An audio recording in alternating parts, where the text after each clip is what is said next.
Bismillahirrahmanirrahim. Assalamu alaikum wa rahmatullahi wa barakatuhu. Ici Jorat Pain pour la deuxième partie de la série de vidéos sur les étoiles, la création d'Allah et la Terre plate. Donc vous m'excuserez hein, si vous entendez des bruits de respiration, puisque là, comme dehors il fait froid et pas qu'un peu, j'ai le nez un peu bouché donc c'est pour ça que vous risquez d'entendre des, comme dans la première vidéo, des bruits de respiration par le nez quoi, qui sont assez difficiles et pas vraiment agréables à entendre, mais bon, c'est pas grave. Pas que vous demandiez hein, d'où ça vient. C'est pour ça. Donc, on reprend la suite de l'étude et du commentaire des écritures d'origine divine en repartant sur les hadiths. Donc les hadiths, il y a plusieurs recueils. Donc on a les recueils authentiques, donc les Sahih Bukhari et Muslim. Ensuite on a les Sunan Abu Daoud, le Muwatta de Malik, le Sunan An-Nasa'i, le Jami' at-Tirmidhi, le Sunan Ibn Majah, le Riyad as-Salirin et la Chronique de Tabari. Donc ça c'est les recueils les plus connus, tout du moins en arabe hein, et en anglais. En français il n'y a rien de vraiment utile sur la question, hein, il y a juste les Sahih des Bukhari et des Muslims en français qui sont correctement traduits, hein, et les autres hein, ils sont pas disponibles en français ou alors très mal traduits. Donc mes recherches je les ai fait dans les recueils de hadith en anglais, puisque je parle pas arabe.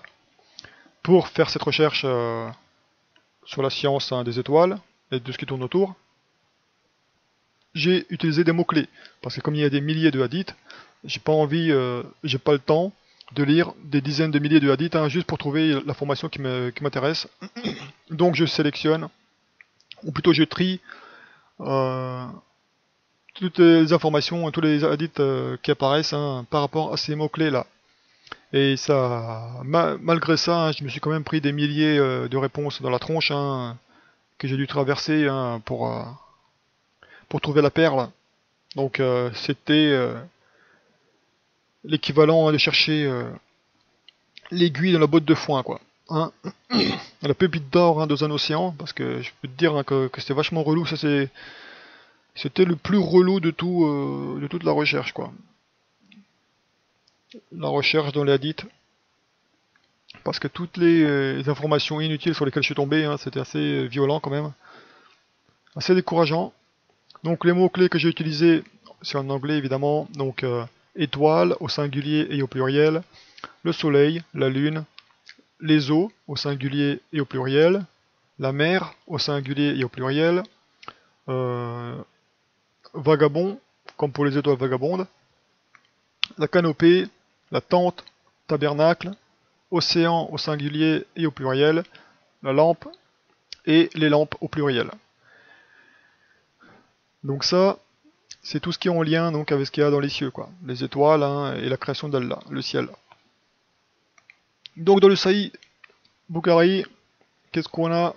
On a juste un seul hadith d'utile, raconté par Abu Dar, qui dit radiallahu anhu, j'ai demandé au prophète Muhammad alayhi sallam concernant la déclaration d'Allah et le soleil court dans une course fixe pour un terme décrété, donc pour un terme bien précis. Et le prophète Muhammad alayhi sallam a répondu, sa course s'effectue sous le trône d'Allah. Voilà, voilà. Cela parce que la prosternation hein, du soleil et des arbres, des étoiles, mentionnée dans le Coran et dans l'Hadith, hein, n'est pas semblable à notre prosternation à nous les humains, hein, puisque chaque création a sa propre manière de se prosterner. Donc le commentaire hein, de ce hadith-là dit en gros que les astres vouent le culte à Allah en obéissant à ce qu'il leur commande. Donc là, pour le coup, Allah leur a commandé de tourner en rond hein, en permanence, à une perpétuelle révolution, d'éclairer, hein, puisque le soleil est censé éclairer, etc., etc., etc., etc. Donc, quand on voit l'information importante dans ce hadith-là, c'est que la course du soleil est sous le trône d'Allah. Donc, dans le modèle de la Terre ronde, tu le cherches où est le trône d'Allah hein, par rapport au niveau du soleil, quoi. la course du soleil sous le trône d'Allah, donc tu demandes où est le trône d'Allah, tu sais. Ça n'a aucun sens. Tu regardes dans le modèle de la Terre ronde, où se trouve le trône d'Allah, où se trouve le soleil. Dans les deux cas, tu peux dire quoi. Le soleil, ça se trouve en dessous du premier ciel, quoi, ou du moins dans le premier ciel. Ou plutôt dans la mer que dans le premier ciel, a priori, là c'est mieux. Donc le trône d'Allah est au-dessus, le soleil est là, et il tourne comme ça. En dessous du trône d'Allah, littéralement. Donc sous cette carte-là, tu vois le soleil qui tourne comme ça, en dessous du trône d'Allah. Puisque le trône d'Allah est physiquement au-dessus du soleil. C'est pour ça qu'on dit que le soleil tourne. C'est pour ça que le prophète Mohammed qui dit que le soleil tourne en dessous du trône d'Allah. Sa course, son orbite est en dessous du trône d'Allah. Dans le Sahih des musulmans, il n'y a rien d'intéressant. J'ai pas trouvé de hadith qui soit utile. Malheureusement, dans le Sunan Abu Daoud, dans le livre 14, hadith numéro 2483, rapporté par Abdullah ibn Amr ibn al-As, le prophète a dit « Personne ne devrait voguer sur la mer, à l'exception de celui qui va effectuer le Hajj ou la Umrah, ou celui qui se bat dans le chemin d'Allah, car sous la mer, il y a un feu, et sous le feu, il y a une mer. » Une fois de plus, tu regardes sur la dite, tu regardes la terre du shaitan, la terre ronde, la terre de Rorschach, et tu te poses des questions. Elle est où la mer en dessous de la lave? Parce que là, tu vois l'océan, d'accord, c'est de l'eau. Tu vois les volcans sous-marins, ok, ça c'est le feu. Mais la mer qui est sous le feu, sous les volcans, c'est quoi comme mer? Parce que d'après le shaitan, hein, il n'y a que de la lave en dessous de nous, quoi, jusqu'au cœur, quoi. Et elle est où la mer? Il est censé y avoir une mer en dessous. Elle est où la mer? Bah là, tu peux la chercher longtemps, hein. Par contre, dans les modèles de la Terre plate, dessinés par les Israélites, hein, par ceux qui adhèrent à la vision du monde selon la Bible, et donc les musulmans, ils sont dans la continuité, puisque le Coran c'est qu'un rappel, et bien le prophète Mohammed confirme cela. Donc tu as la mer, les océans, sur lesquels voguent les navires. Ensuite, tu as le feu, donc les volcans sous la mer, hein, et ça c'est dû a priori au monde souterrain, au purgatoire, quoi. Donc là où sont actuellement emprisonnés tous les méchants, etc., quoi. Tous les morts qui ont commis des péchés. De même que tous ceux qui ont désobéi, les esprits impurs, les néphilim, les mécréants, les géants, etc., quoi. Donc c'est ça, hein, quand le prophète alayhi salam te dit que la fièvre c'est une émanation de l'enfer, hein. De la même manière, hein, ça, hein, les volcans c'est une émanation, hein, de Sheol, quoi, de l'underworld, hein, du purgatoire, hein, de cette prison souterraine, quoi, où sont enfermés toutes les bestioles, tous ceux qui ont désobéi à Allah, jusqu'au jour de la résurrection, où ils seront par la suite jetés en enfer. Donc ça, on va dire que c'est juste une prison, un avant-goût de l'enfer, on va dire, quoi.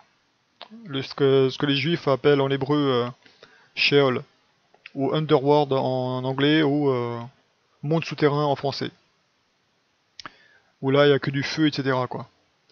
Donc la mer qui est en dessous du feu, c'est ce que la Bible appelle les grandes profondeurs, ou la mer primordiale. Donc tu as la mer normale, qu'on connaît, où tu nages dedans, où il y a le navire qui vogue. En dessous de ça, tu as un feu, donc les volcans sous-marins, tout ça. Et en dessous de ça, tu as la mer primordiale. Il y a un explorateur marin, je sais plus comment il s'appelle.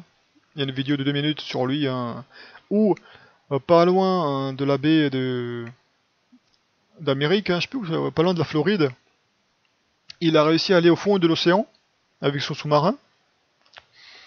Et il a vu un lac sous-marin sur le fond marin, en fait.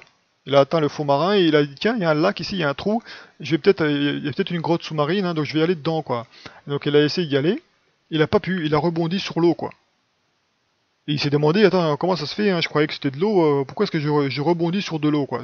C'est tout simplement, c'est parce qu'il a touché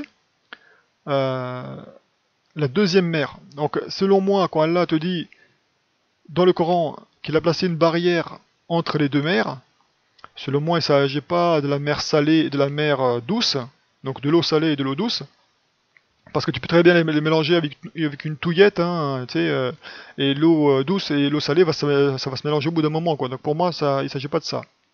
Pour moi, il s'agit de ces deux mers dont la densité est fondamentalement différente entre la mer que nous connaissons, les océans que nous connaissons, et la mer primordiale dont la densité est abusée, où même le mec avec son sous-marin, il n'a pas réussi à aller dans cette eau-là, tellement elle est dense, il a rebondi dessus, quoi, et il a raconté que ça faisait des vagues au niveau de l'eau, quoi. Au niveau de... Sous l'eau, il y a des vagues sous l'eau, quoi. Le mec, il est mort dans un crash d'hélicoptère, dans des circonstances douteuses, parce qu'évidemment, hein, quand il te dit... parce que ça, ce qu'il a découvert, ça confirme la version de la Bible au niveau de la création, et ça dérange l'élite. Donc à mon avis, il s'est fait assassiner par un accident d'hélicoptère, hein, genre, ah, c'est un accident, vraiment pas de chance, il est mort, le bonhomme, hein. Ces vidéos-là est disponible sur internet, je connais plus exactement le titre. Je vais essayer de vous la trouver, Inch'Allah, quand on abordera les vidéos. Et l'aspect visuel des versets. Donc c'est ça, quoi, quand tu lis dans les hadiths que le prophète Mohammed a dit qu'il y a un autre océan, en dessous de notre océan il y a un feu, donc ce qui crée les volcans sous-marins, tout ça, quoi, donc la lave sous l'océan, et sous cette lave-là, il y a une autre mer. Il y a 1400 ans, il a dit ça, hein. Donc c'est clair que là on parle, hein, de la mer primordiale. Cette même mer primordiale qui est au-dessus du firmament, au-dessus du 7e ciel. A priori. Et là c'est mieux. Voilà, quoi. Pour confirmer, hein, que voilà, il y en a qui disent oui, mais ça c'est juste de la science de juif, hein, tu utilises la Bible pour dire ça, gna gna gna. Non, hein, les hadiths confirment, hein, le dessin là, que les juifs ont fait, hein, grâce à la Bible, grâce à la Torah. Nous, le prophète Mohammed salam, ainsi que le Coran confirme, puisque le Coran ce n'est qu'un rappel. Donc les hadiths aussi c'est qu'un rappel. C'est qu'une confirmation de ce qu'ont reçu les communautés précédentes. Donc c'est normal qu'on retrouve la même chose. Pas que les musulmans disent monsieur n'importe quoi, ton truc là. Et pour ça, les musulmans qui croient à une terre ronde, hein, tu la cherches la mer. Hein. La mer primordiale, elle est où dans la terre ronde là? Pour le diable, pour Rorschach et pour la NASA, hein, il n'y a que de la lave en dessous, hein, jusqu'au cœur. Ça n'a aucun sens. Donc là, tu fais mentir le prophète Mohammed en disant que la terre est ronde. Tu le fais mentir. Parce que la NASA, le Shaitan et Rorschach te disent une toute autre version, quoi. Dans le livre 40, Hadith 4705, toujours dans le Sunan Abu Daoud, rapporté par Al-Abbas ibn Abdul Muttalib, à Al-Bassa, j'étais assis dans une assemblée dans laquelle se trouvait le messager d'Allah, quand un nuage passa au-dessus de nous. Le messager d'Allah, a regardé ce nuage et a dit « Comment appelez-vous cela ?» Ils ont dit « Sahab ». Il a dit « Et Muzn ?» Ils ont dit « Muzn ». Il a dit « Et Anan ?» Ils ont dit « Anan ». Abu Daoud dit à ce sujet « Je ne suis pas du tout sûr quant au mot Anan ».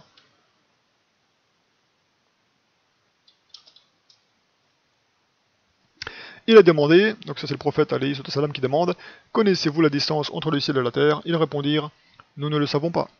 Il a alors dit « La distance entre eux est de 71, 72 ou 73 ans. » Donc là, quand le prophète alayhi salam donne des chiffres, hein, c'est encore des mesures qu'on n'est pas capable de comprendre.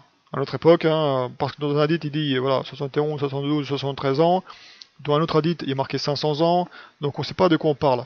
On ne connaît pas la distance exacte, on ne sait pas par rapport à quoi, donc tous ces chiffres-là, vaut mieux laisser de sa côté, hein, tant qu'on ne comprend pas, hein, on ne peut pas dire de quoi il s'agit. Le ciel qui est au-dessus, il est à une distance similaire, il continua comme ça jusqu'à compter les 7 cieux.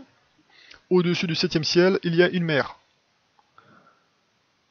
Voilà, donc la distance entre sa surface, entre la surface de la mer et son fond, est similaire à celle entre un ciel et le ciel suivant. Donc ça c'est une mer géante quoi. On ne te parle pas hein, de ta petite mer toute pourrie hein, qui fait quelques centaines de kilomètres de profondeur quoi. Hein. Ça c'est une petite mer toute pourrie quoi. La mer dont on parle dans le ciel, hein, c'est plusieurs milliers de kilomètres quoi. Donc c'est une mer géante qui est au-dessus du firmament. Donc là, la mer géante au-dessus du firmament, tu la cherches hein, dans l'univers intersidéral hein, du Shaitan, quoi, de la NASA, de Rorschach, hein, bonne chance. Hein.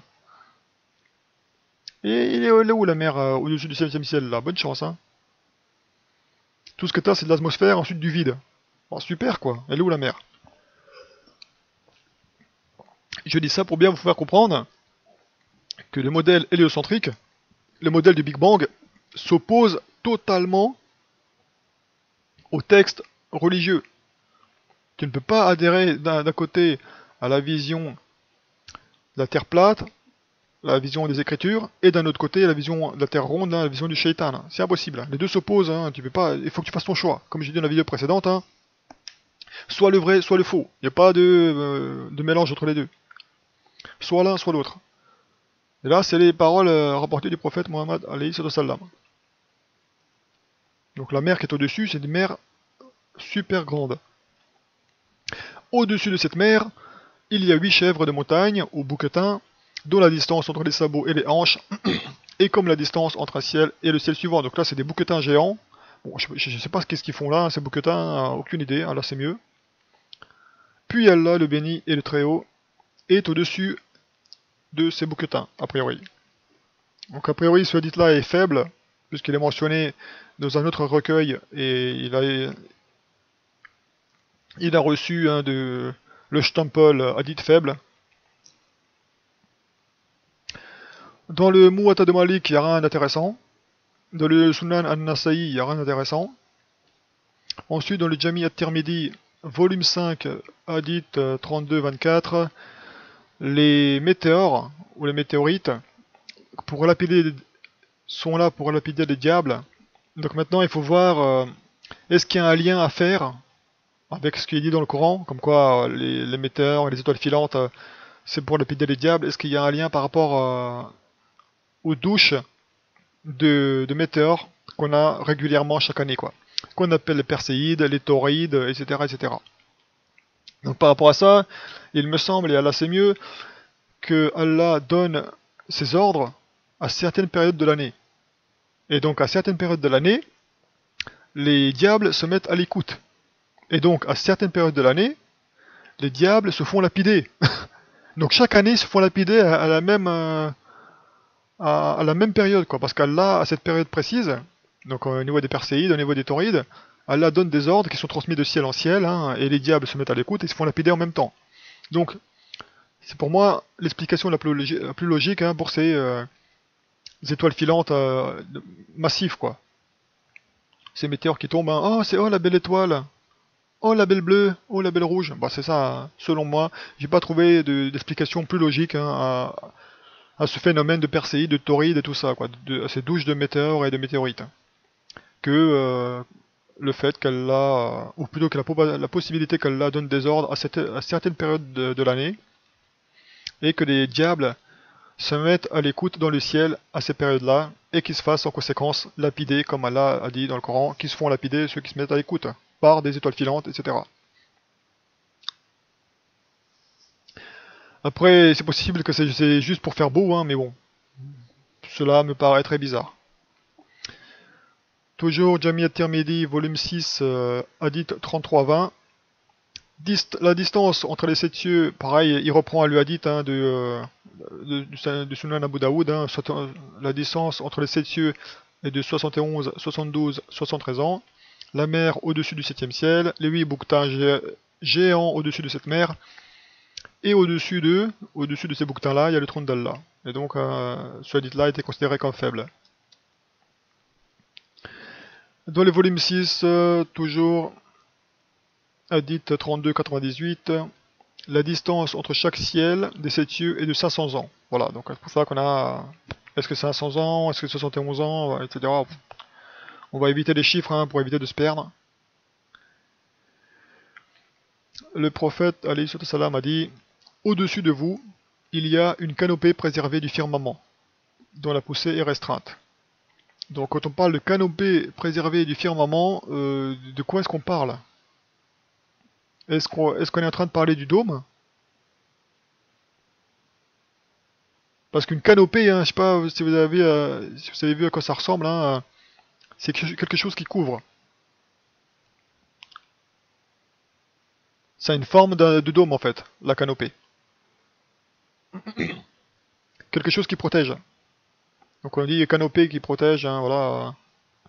La canopée préservée du firmament. Hein. Donc le firmament est tel une canopée. Donc c'est ça le firmament, c'est le dôme qui est fait de cristal transparent. Donc c'est intéressant que le prophète Mohammed mentionne cette canopée du firmament, comme l'ont dessiné les juifs. Donc ce qu'il dit rejoint la description de la terre plate faite par les juifs. Donc ça c'est dans les hadiths, hein, donc c'est assez intéressant. Hop là. Au-dessus de la canopée préservée du firmament, il y a les 6 autres cieux.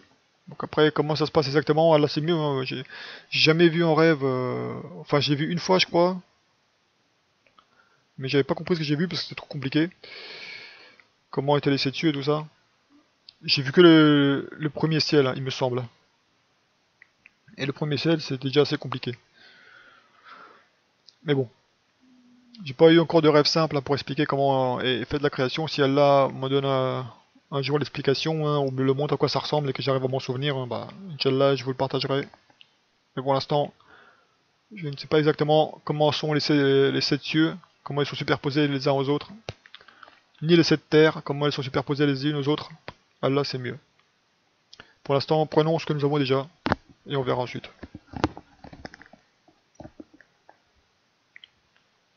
Au-dessus des 6 autres cieux, il y a le trône d'Allah. En dessous de nous, il y a la terre. En dessous de la terre, il y a une autre terre. Donc là, tu te poses des questions, quoi. Donc là, la distance entre deux couches terrestres est de 500 ans. Pardon? Donc tu te poses des questions, je comprends pas, là. Il y a un problème, là. 500 ans entre chaque couche terrestre.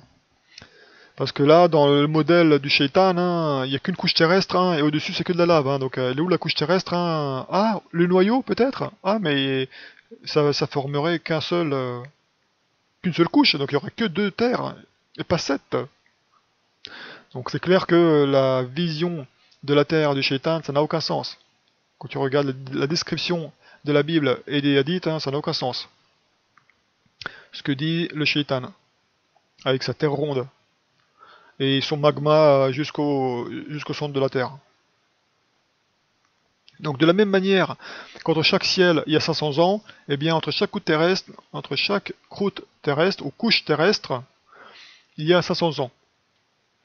Donc, et puis il a mentionné les 6 autres couches terrestres en dessous, quoi. Donc ça va, quoi. Hein. Quand on parle de terre plate, c'est la surface qui est plate, hein. C'est pas le dessous, hein. Comme on a vu en dessous, hein, ça peut avoir n'importe quelle forme. Hein. Allah connaît mieux la profondeur de notre terre, quoi. Donc quand on parle de la terre plate, hein, c'est que la surface est plate. Donc tu as l'océan qui est plat, de chez plat. Ensuite, il n'y a que les montagnes hein, qui font que la terre n'est pas entièrement plate, quoi. Mais les montagnes, voilà, sont là comme des piquets. Mais tout le reste, hein, c'est plat, quoi. S'il n'y avait pas les montagnes, hein, ce serait plat, plat, de chez plat. Comme ils ont dit, hein, le Texas, hein, l'état du Texas aux États-Unis, donc c'est un grand état aussi grand que la France, il est plus plat qu'un pancake. Hein. Et un pancake, c'est une sorte de pain plat, quoi. Pour te dire, quoi. Un état entier qui est plus grand que la France est plus plat qu'un pancake, qu'un pain plat.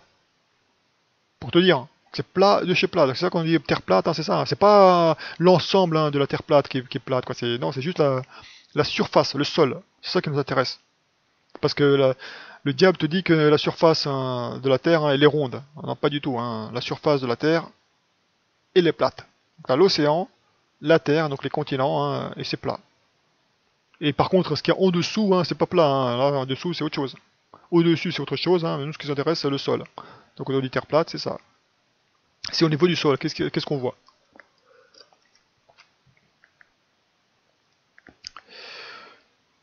On continue. Dans le Sunan Ibn Majah, c'est mentionné de nouveau les étoiles filantes. Pour lapider les diables, hein, c'est le même hadith que dans Tirmidhi, volume 6, 33-20.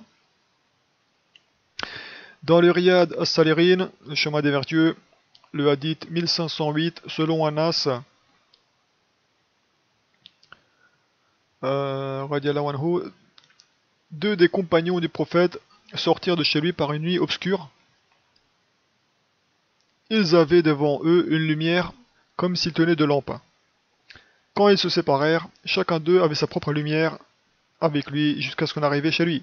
C'est-à-dire que les mecs, il faisait une nuit noire, quoi. Il y avait pas, ils n'avaient pas de lampe de poche, il n'y avait pas la lune, que dalle, quoi. Donc ils voyaient que dalle. Et là, par la grâce d'Allah, il y a une lumière qui est apparue devant eux et qui les a guidés, qui les a éclairés jusqu'à ce qu'ils rentrent chez eux, quoi, en fait. Et donc cette lumière-là, on peut imaginer, puisque ce sont deux lampes, qu'il s'agit de quelque chose de similaire que ce qu'on voit dans le ciel. Donc les lampes dans le ciel qui éclairent comme ça, hein, sans qu'il y ait de l'huile ou je sais pas quoi, bah, ces mêmes lampes qui sont apparues pour les guider chez eux, on peut imaginer que ce soit la même chose qu'il y a dans le ciel. Pas besoin de fusion nucléaire ou je sais pas quoi, comme ils te disent hein, les mecs là, pour t'expliquer comment fonctionne le soleil, quoi. Ensuite, dans la chronique de Tabari, qu'est-ce qu'on trouve? À la page 36 du PDF, Abdallah ibn Abbas, qu'Allah soit satisfait de lui, rapport du prophète alayhi sallam, qu'Allah a créé au-dessous des cieux une mer semblable à un cheveu et fixée en l'air. Donc là, tu la cherches hein, sur la terre ronde, hein, et où la mer au-dessous des cieux, qui est semblable à un cheveu et fixée en l'air, hein, donc une mer suspendue, hein, tu te poses des questions, ça n'a aucun sens. Et même là, dans les modèles de la Terre plate de base, c'est pas mentionné, quoi.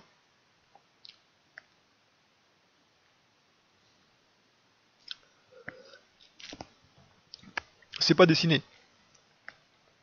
J'imagine qu'ils savaient pas comment dessiner en fait. C'est la mer dans laquelle nagent le soleil, la lune et les étoiles, quoi. Et c'est ce que mentionne le Coran quand Allah dit dans le Coran que les étoiles, la lune et le soleil nagent dans une orbite. Hein. Donc ils nagent dans cette mer-là. Donc c'est pour ça qu'on retrouve hein, dans la chronique de Tabari hein, que le prophète alayhi salam a dit qu'Allah a créé au-dessous des cieux une mer semblable à un cheveu et fixée en l'air. Par l'ordre d'Allah, il ne tombe jamais une seule goutte de l'eau de cette mer sur la terre.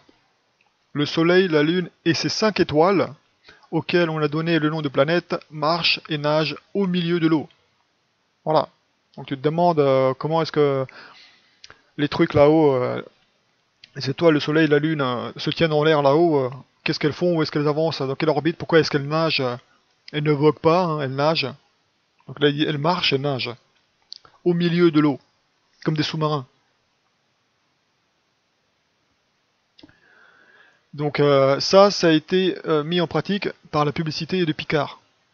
On verra ça, Inch'Allah, dans les vidéos à venir sur les vidéos, hein, en espérant que je ne vais pas me prendre un copyright dans la tronche.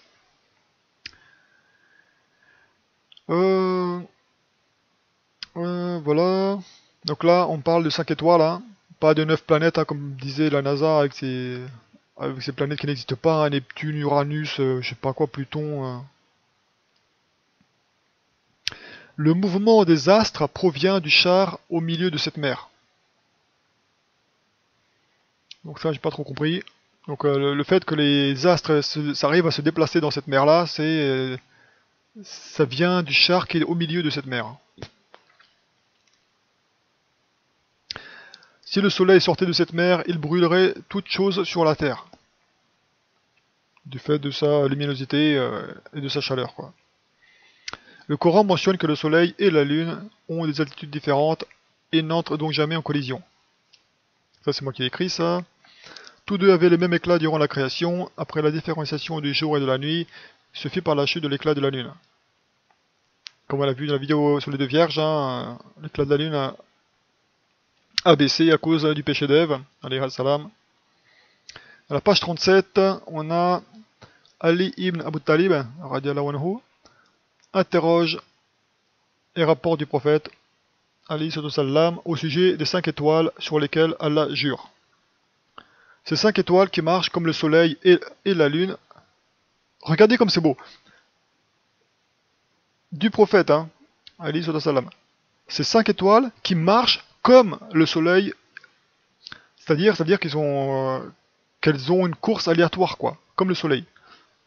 Et la lune sont Saturne, Jupiter, Mars, Mercure et Vénus. Donc tout ce que le shaitan te mentionne en dehors de ça, ça n'existe pas, quoi.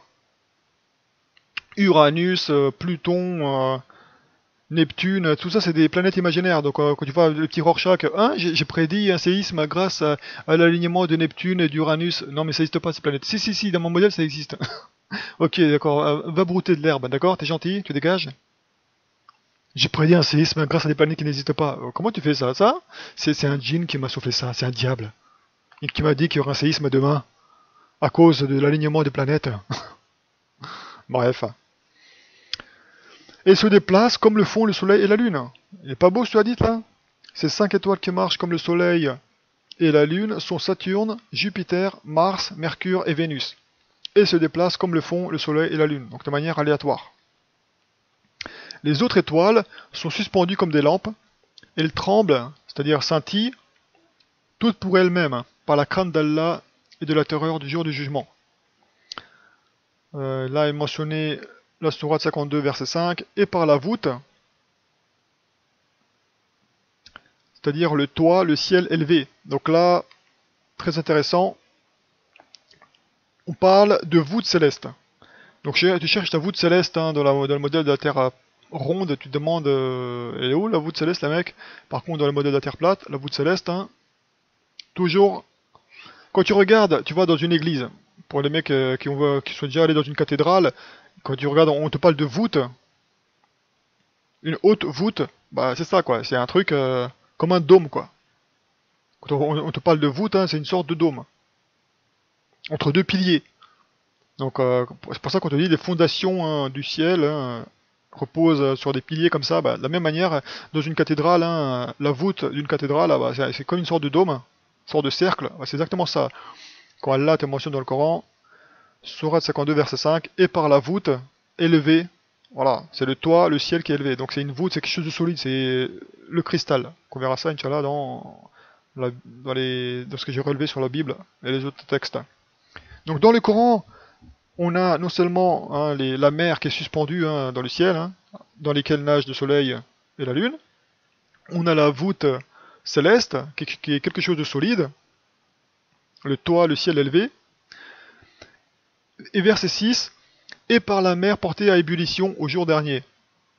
Donc la mer qui est portée à ébullition, on se demande est-ce que c'est la mer qui est suspendue là-haut ou est-ce que c'est notre océan à nous quoi. Donc c'est la bonne question. Ou est-ce que c'est la mer qui est au-dessus hein, du 7e ciel? On se demande de quelle mer il s'agit. Chaque jour les anges conduisent le soleil, la lune et les 5 étoiles d'Orient en Occident, entraînant leur char à travers la mer. Voilà. Donc ça c'est les anges qui conduisent le soleil, la lune et les 5 étoiles, quoi, vagabondes. Et c'est pareil pour les étoiles fixes. Hein. Donc c'est toujours des anges qui les dirigent. Page 38. Le lieu de repos du soleil est sous le trône d'Allah. Donc ça rejoint le hadith hein, du prophète Mohammed alayhi sallam, hein, qui disait que la course du soleil est sous le trône d'Allah. Donc on a déjà vu ça. Il poursuit sa révolution normale jusqu'à la fermeture de la porte du repentir. Et pareil pour la lune. Le monde sera alors 3 jours dans les ténèbres. Nul ne connaît la durée réelle de chacune de ces 3 nuits, si ce n'est les gens pieux qui prient la nuit, etc. Donc ça, après les 3 jours, le soleil et la lune se lèveront à l'Occident, mais auront perdu beaucoup de leur lumière et éclat, et un bruit audible sera émis par eux deux. C'est-à-dire qu'à un moment donné, la porte du repentir sera fermée lorsque le soleil va arrêter sa course et va tourner dans le sens inverse. Donc actuellement, il tourne dans les sens des aiguilles d'une montre, comme ça, d'Orient en Occident. Mais un jour viendra, lorsque la porte du repentir sera fermée, il s'arrêtera, il y aura 3 jours et 3 nuits sans lumière, a priori. Et là c'est mieux, tout du moins dans une partie, dans une zone de la Terre. Puisque j'imagine que le soleil, il sera pas obscurci de manière permanente, il sera juste arrêté pendant 3 jours. Donc il fera jour pendant 3 jours dans une région de la Terre, et il fera nuit pendant 3 nuits dans une autre, dans la région opposée de la Terre, quoi. Et là c'est mieux. Et donc, à ce moment-là, une fois que les 3 jours sont passés, dont la durée, est-ce que c'est 3 jours réels ou est-ce que c'est 3 ans, Allah c'est mieux. Dans tous les cas, c'est 3 jours. Dans la durée réelle, hein, Allah connaît mieux, quoi. Et au bout de ces 3 jours-là, d'obscurité ou de lumière complète, hein, enfin d'obscurité totale ou de lumière totale, le soleil va tourner dans le sens inverse des aiguilles d'une montre. Comme s'il remontait le temps, quoi. Donc là c'est fini, quoi. Comme si on allait vers le début, le jour du jugement, et hop là, vers le début de la création. Comme si on s'arrêtait. Donc là, c'est foutu. Et lorsqu'ils se lèveront à l'Occident, donc dès qu'ils tourneront dans le sens inverse, hein, et en plus c'est le Soleil et la Lune qui se lèveront tous les deux à l'Occident, quoi. Ça c'est incroyable. Pas seulement le Soleil, mais aussi la Lune. Et à ce moment-là, ils auront perdu beaucoup de leur lumière et de leur éclat. Et un bruit audible sera émis par eux deux, quoi. Donc dès qu'ils tournent dans le sens inverse des aiguilles des montres, leur lumière sera beaucoup plus faible, et il y aura un bruit bizarre qui sera émis par eux, quoi. Donc ça va être vachement glauque, hein, lorsque la porte du repentir sera fermée, et ce jour-là, ce sera un signe pour ceux qui n'ont pas cru. Trop tard, hein, pour croire, les gars. Quand vous verrez ces signes-là, trop tard. Enfin, trop tard. Page 40 des Chroniques de Tabari. Le soleil et la lune iront jusqu'au milieu du ciel et retourneront d'où ils se sont levés. Donc voilà, comme j'ai dit, hein, c'est-à-dire qu'à un endroit de la Terre, le soleil ne bougera pas, donc il fera jour en permanence pendant 3 jours, d'une durée qu'elle connaît mieux. Et de l'autre côté, à l'opposé, il fera nuit pendant 3 jours. Hein, voilà, quoi. D'un côté il fera nuit, de l'autre côté il fera jour pendant 3 jours, et ça bougera pas comme ça pendant 3 jours, et le soleil s'inversera, inversera sa course, quoi. De même que la lune. Voilà, la porte du repentir aura alors été fermée. Puis le soleil et la lune retrouveront leur lumière et éclat habituel jusqu'au jour du jugement. Donc par la suite, une fois qu'ils ont inversé de sens, donc ils ont perdu leur éclat pendant un certain temps, et par la suite, au bout d'un certain moment, ils retrouveront leur éclat, a priori. Donc c'est pendant que il y a l'inversion du sens de rotation qui perdent leur éclat, quoi. Pendant quelques temps. Après ils le retrouveront, a priori. Et là c'est mieux. Page 42. Au jour du jugement, le soleil et la lune seront devenus noirs par la crainte d'Allah. Allah dit qu'il a créé le soleil et la lune de la lumière de son trône et qu'ils retourneront donc à cette lumière. Voilà, donc ça c'était pour les hadiths. On est à 38 minutes. Ouais, on va s'arrêter là aussi pour les hadiths. Ça va faire une deuxième petite vidéo. Donc ça c'était tout pour les hadiths. Pour tous ces mots-clés. Donc ça fait beaucoup de recherches, hein, pour peu de choses. Donc ça c'est l'aiguille de la botte de foin, quoi. Parmi tous les hadiths, hein, les milliers de hadiths, hein, c'est tout ce que j'ai trouvé d'intéressant. Et ce que j'en retire là-dedans, c'est que le Coran mentionne bien une voûte céleste, solide, donc comme le mentionne la Torah, tout du moins les écrits juifs.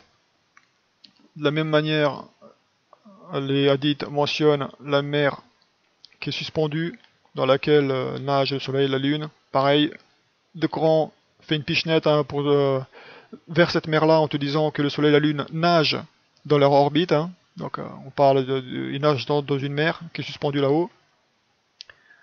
Donc là on parle clairement au niveau du Coran et au niveau des hadiths, hein, d'une terre plate, quoi, d'un modèle de terre plate, pas d'un modèle, hein, de terre ronde, hein, où ces versets et ces hadiths-là n'ont aucun sens. Comme ça, hein, si t'es musulman et tu dis que la terre est ronde, et que s'il y a du Big Bang et tout ça, tu as mécru au Coran, tu as mécru au hadith. Donc tu t'es éloigné d'Allah et du prophète Mohammed, donc ton islam, hein, il est à la poubelle, quoi. T'as perdu ton islam, puisque t'as mécru au Coran. Et t'as cru au diable. Voilà, c'était tout pour cette vidéo-ci. on continue dans la vidéo prochaine avec la Bible. Inch'Allah. Wa alaykum salam wa rahmatullahi wa barakatuh.